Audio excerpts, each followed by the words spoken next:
excelente quarta-feira para você que está ligado aqui na Rádio Costa Azul FM 93,1, começando mais um Passando a Limpo. Essa semana estamos falando sobre reformas, as possíveis reformas do governo federal apresentadas ao Congresso Nacional. Esse programa tem um oferecimento de Bazar Marcondes e Central da Beleza. Você pode acompanhar uma live deste programa também no nosso Instagram e no nosso Facebook, e também acompanhar a entrevista além do rádio via aplicativo e também por streaming no nosso site costazulfm.com.br. Na segunda-feira recebemos aqui o Thiago Vieira, contador e professor especialista em tributos. Falamos sobre a possível reforma tributária e hoje falaremos sobre a possível reforma administrativa, recebendo aqui Leandro Poiares. Ele é advogado especialista em direito público. O governo está preparando uma reforma administrativa que ficou fora do pacote de medidas intituladas como Pacto Federativo, entregues ao Congresso ontem pelo presidente Jair Bolsonaro e pelo ministro da Economia, Paulo Guedes. A possível reforma administrativa poderá trazer mudanças na estabilidade e na forma de contratação para os novos servidores, pretendendo reduzir o tamanho da máquina pública. As mudanças só afetariam novos servidores, segundo o secretário especial de Desburocratização, Gestão e Governo Digital, Paulo Webel. Quem já está no funcionalismo não seria afetado por ter direito adquirido.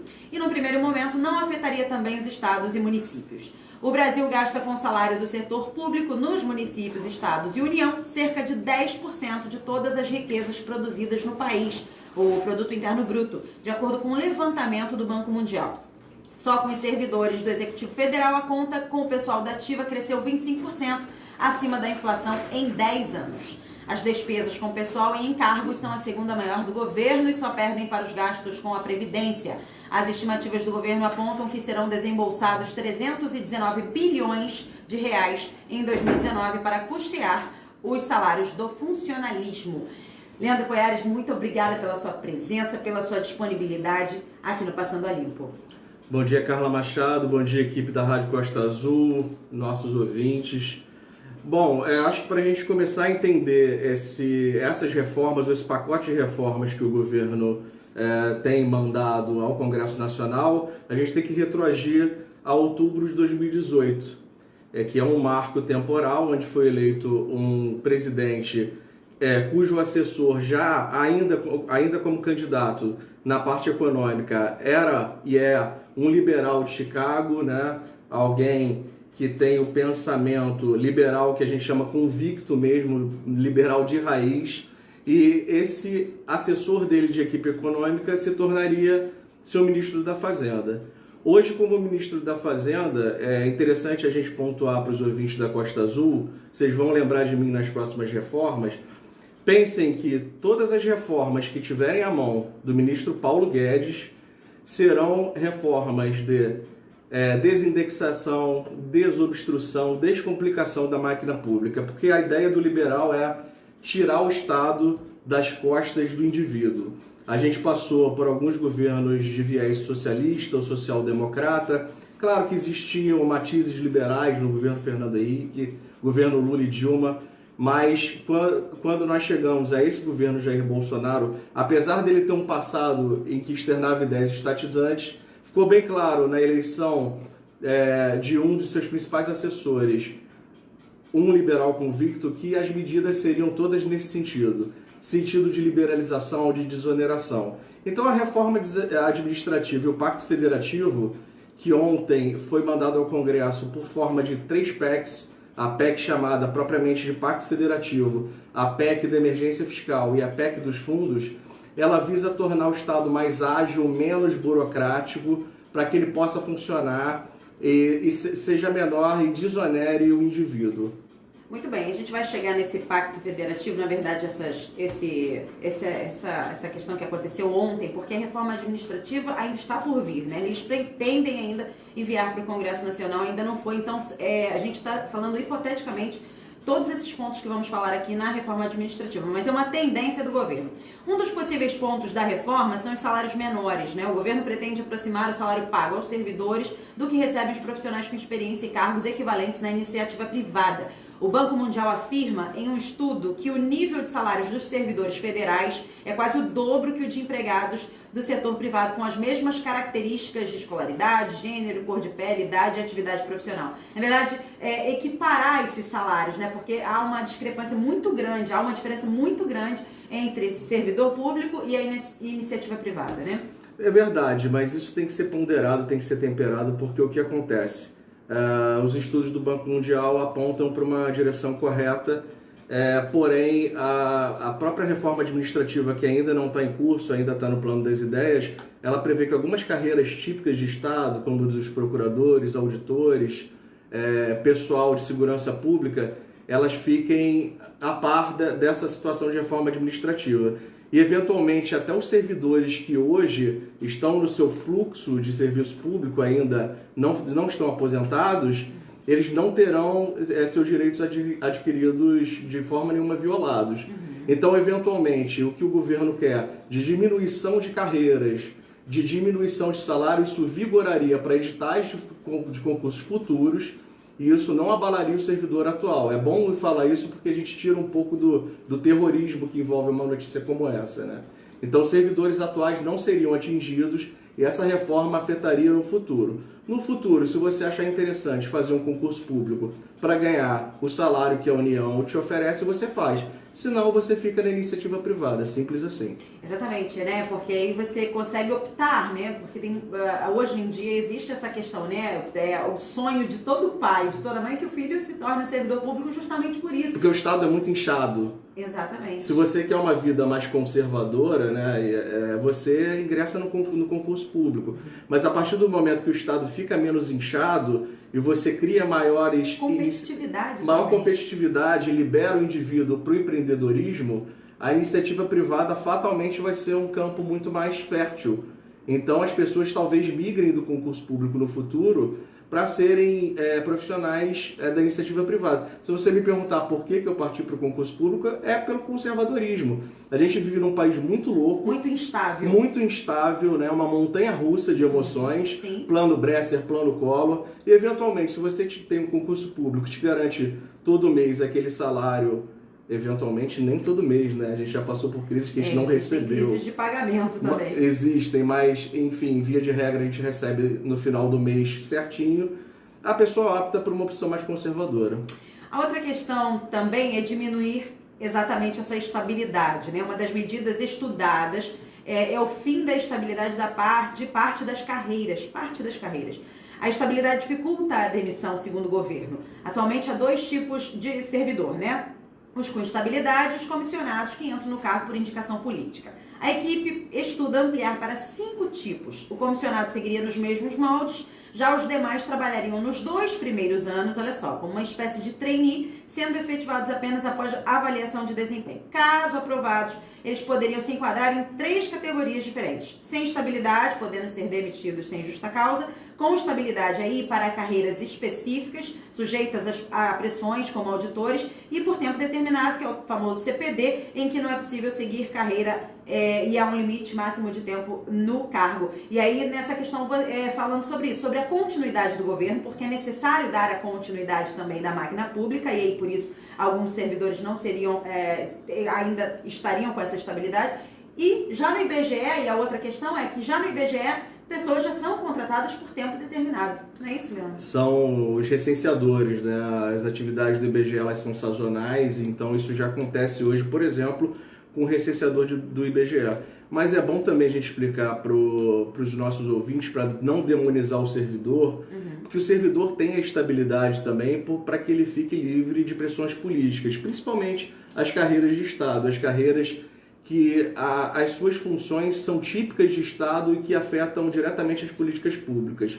O que não pode acontecer é do servidor se valer dessa estabilidade para ser um servidor de má fé, leniente, preguiçoso, né? Dessa forma, a discussão que a gente está tendo já é antiga, ela veio desde a Emenda Constitucional 19. O que a gente não vê muito na prática é a aplicação de uma avaliação de desempenho constante, periódica e séria, que não leve a desvios de finalidade, né, que não leve a pressões políticas, mas que sim, afira a qualidade do servidor, porque se o servidor da iniciativa privada tem a sua qualidade aferida todo dia, e é todo dia mesmo, e ele é demitido com ou sem justa causa, o servidor também, na minha opinião, tem que ter um método de aferição mais sério, mais livre de pressões políticas. Essa é uma outra questão também dessa possível proposta de reforma administrativa, a questão da avaliação e desempenho. Na verdade, essa avaliação ela já existe, talvez não seja tão eficaz, não é isso? Já existe. A gente precisa, primeiro, regulamentar, que isso não está regulamentado até hoje, e aplicar na prática, sem medo, sem compadrio, sem nenhum tipo de perseguição também de outro lado, algo sério que avalie o servidor. Eventualmente o servidor que se veja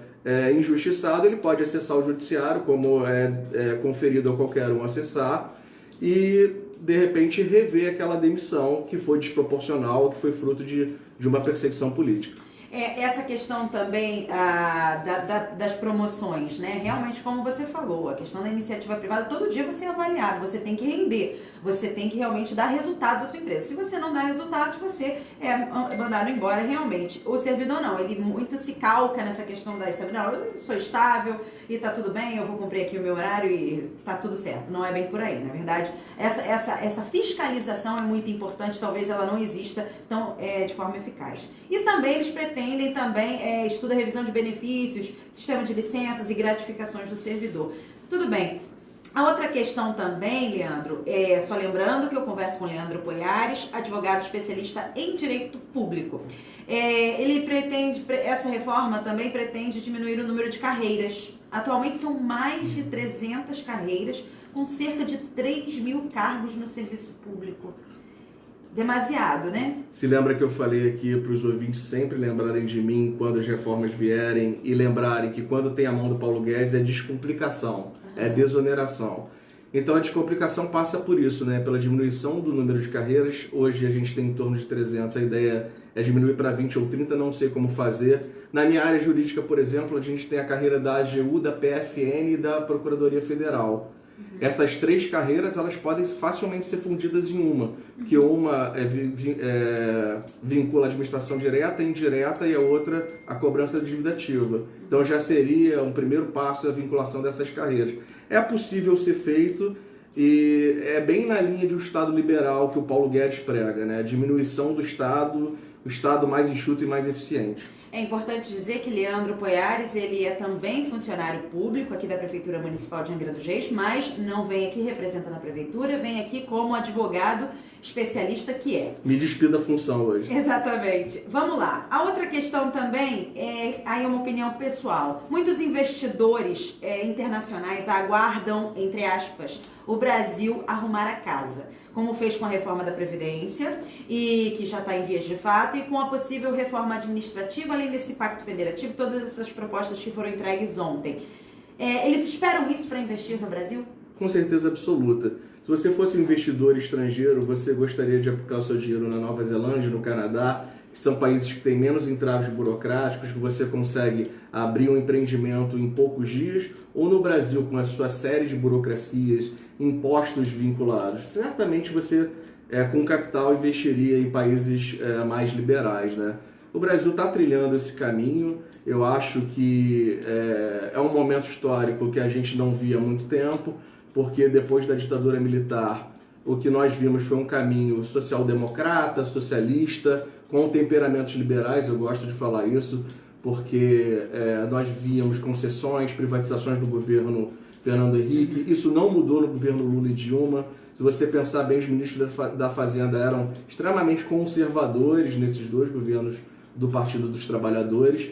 Mas agora a gente tem um momento especial, um momento em que há um liberal da Escola de Chicago, né, que é uma escola que tem a convicção na liberdade do indivíduo. E a partir disso, todas as reformas vão se pautar em tirar o Estado das nossas costas e dar maior liberdade ao indivíduo. Você acha que essas medidas, né, reforma da Previdência, Pacto Federativo, aspectos que foram entregues ontem, a reforma tributária que provavelmente vem por aí, essa administrativa, muda toda a lógica de governo no Brasil? É um momento histórico que é interessante a gente viver, né? A gente que ainda é jovem, podemos dizer assim. a gente vivenciar e ter alguns anos, a gente está mudando o retrato do Estado brasileiro, né? A gente optou por um Estado mais leve, o Estado antes, há pouco tempo, ou ainda continua, porque as reformas estão passando. É lento, é paquidérmico, é burocrático, e o que a gente está vendo agora é um Estado que tende a ser mais eficiente. Só lembrar também que o Poder Executivo ele não governa sozinho, ele precisa também que haja aprovação de seus projetos pelo Congresso. Então, essas reformas podem ter temperamentos do Congresso e pode diminuir o seu grau de liberalidade a conferir. Exatamente. Só lembrando, eu falei isso na segunda-feira sobre a questão da nossa herança portuguesa, né, da burocracia do nosso Estado, é uma herança portuguesa e, na verdade, na sua opinião, quanto menos burocracia, menos corrupção? Eu acho que a gente já viveu a era do Estado patrimonialista, cartorário, a gente viu que não funciona, né? A gente tem visto que uma outra reforma importante que é pouco citada, a MP da Liberdade Econômica, liberou para algumas atividades concessões de alvarás com maior facilidade. Esse empreendedorismo que eu acho que a gente tem que facilitar, ele cria renda, ele cria trabalho, ele cria novos tributos. Então eu acho particularmente que o caminho é esse. A gente já experimentou outro, não deu certo. Outros países no mundo também experimentaram. A gente viu que as experiências não estão comprovadas, são catastróficas. E apesar de não ser um sistema perfeito, o capitalismo hoje com temperamentos, né, a gente não pode deixar o capitalismo tomar essa coisa de o livre mercado regula, é uma falácia. A gente tem que tomar cuidado com isso. Nem o presidente Trump, que é ultraliberal, ele pratica isso. Mas eu acho que o caminho nosso é esse de desoneração do indivíduo, promover o empreendedorismo, o Estado ser mais parceiro do indivíduo e menos inimigo. Vamos lá. Nesses 3 minutinhos que nos restam, eu gostaria de falar um pouquinho sobre o que foi entregue ontem, porque muitas pessoas não estão inteiradas da situação, né? Então foram entregues 2 PECs. 3.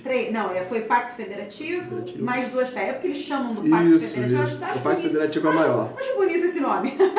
Pacto Federativo mais 2 PECs, né? E principalmente eles dá conta do seguinte: a divisão dos recursos do petróleo, isso é muito importante dizer, que na verdade o governo vai ficar com...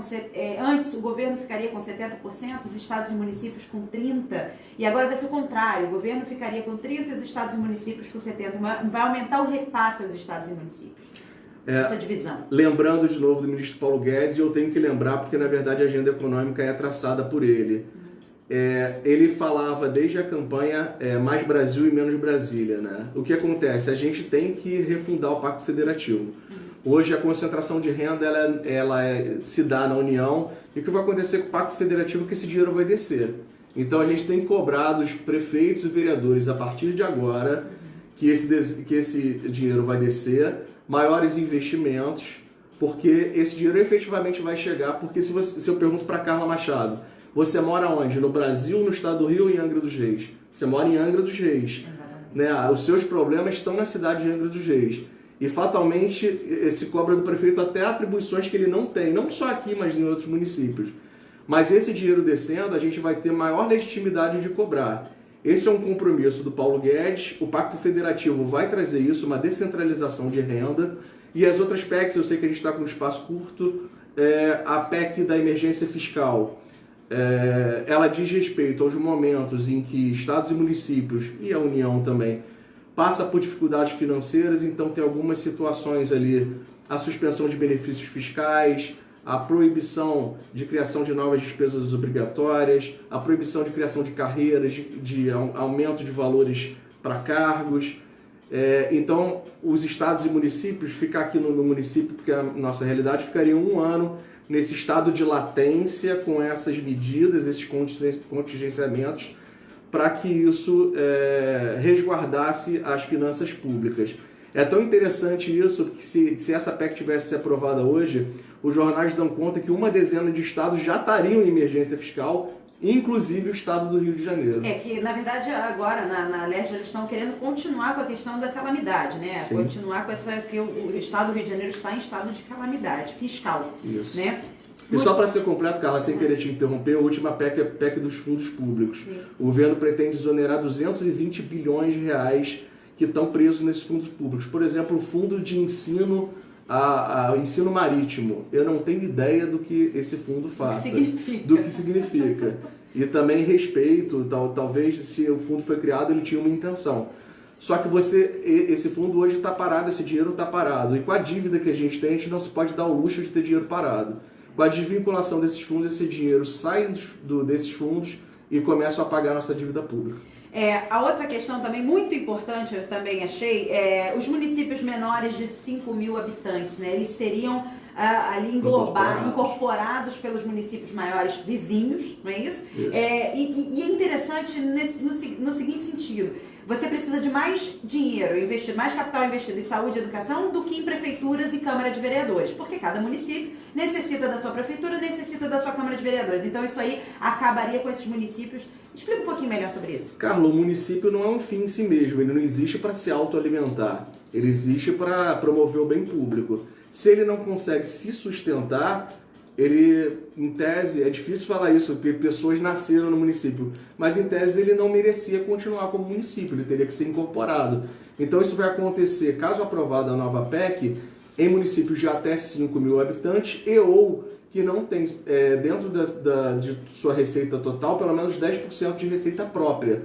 Então são municípios que na prática não se autossustentam, eles só têm o status de município, mas não conseguem manter uma Câmara Municipal, não conseguem manter minimamente os serviços de saúde e educação, por exemplo. Então a proposta é essa, me parece uma proposta saudável, é uma proposta que mexe com o emocional das pessoas, que eventualmente as pessoas nasceram naquele município, mas enfim, numa visão mais pragmática de territorialidade, de pertencimento àquele município, exatamente. Isso acontece. Imagina se Angra tem 200 mil, uma cidade importante, mas imagina se nós tivéssemos 4 mil. Estaríamos na vertente de ser incorporado por Mangaratiba, vamos dizer. Eu não gostaria, eu não nasci aqui, mas minha filha nasceu aqui, minha enteada nasceu, minha esposa nasceu, eu tenho um carinho enorme pela cidade. Eu sou procurador do município e exerço com amor a minha função. Então, eu imagino que passa pela cabeça das pessoas, mas é o momento da gente olhar também com pragmatismo. A gente está passando por uma crise muito séria. Exatamente. Vamos lá, só para a gente finalizar aqui, que o nosso tempo já estourou, mas é importante a gente falar sobre isso, o aumento do Fundeb. Achei bem interessante isso. Aumento do valor do Fundeb, o repasse integral do salário e educação para estados e municípios, é essa ideia mesmo, né, de descentralização do dinheiro que me parece muito correta. Houve uma concentração muito grande desde a ditadura militar, mas isso recrudesceu no governo Fernando Henrique. A criação de diversas contribuições federais, esse dinheiro ficou encalacrado lá na União e ele não descia. E na verdade as pessoas residem nas cidades, a gente mora aqui, as nossas necessidades são locais. Então o que vai acontecer? Vai haver desoneração muito rápido agora, hoje vai acontecer o mega leilão da seção onerosa da Bacia de Santos, quer dizer, a União entregou 5 bilhões de barris para a Petrobras e se verificou, graças a Deus, que há um efetivo de 3 vezes mais. Então esse excedente está sendo leiloado e grande parte desse valor vai vir para estados e municípios. Estados e municípios hoje com o Pires na mão, como a maioria está, esse dinheiro é muito bem-vindo.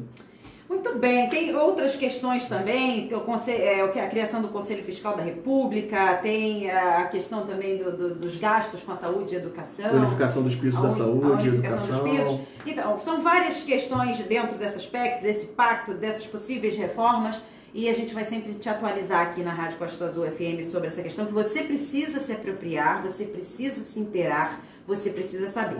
Leandro Poiares, mais uma vez, muito obrigada pela sua participação aqui no Passando a Limpo. Carla Machado, eu agradeço, eu parabenizo a Rádio Costa Azul por tratar de assuntos tão caros, às vezes a gente não percebe no dia a dia, né? A população em geral às vezes não tem o sentimento do quanto isso vai mudar, mas eu posso dizer aqui de carteirinha que isso vai mudar o retrato do Estado brasileiro. E eu peço a vocês aqui da Rádio Costa Azul que continuem falando sobre as reformas, que eu acho que é a única forma da gente informar a nossa população, e a população mais informada, ela tem mais condições de decidir de uma forma melhor. De transformar, né? De transformar. Muito obrigada a você pela sua audiência. Esse programa tem um oferecimento de Bazar Marcondes e Central da Beleza. O próximo Passando a Limpa na sexta-feira. Nós receberemos aqui Vinícius Barbosa, secretário de Governo e Relações Institucionais da Prefeitura Municipal de Angra dos Reis, para falar sobre as despesas do município. Muito obrigada. costasufm.com.br e até lá.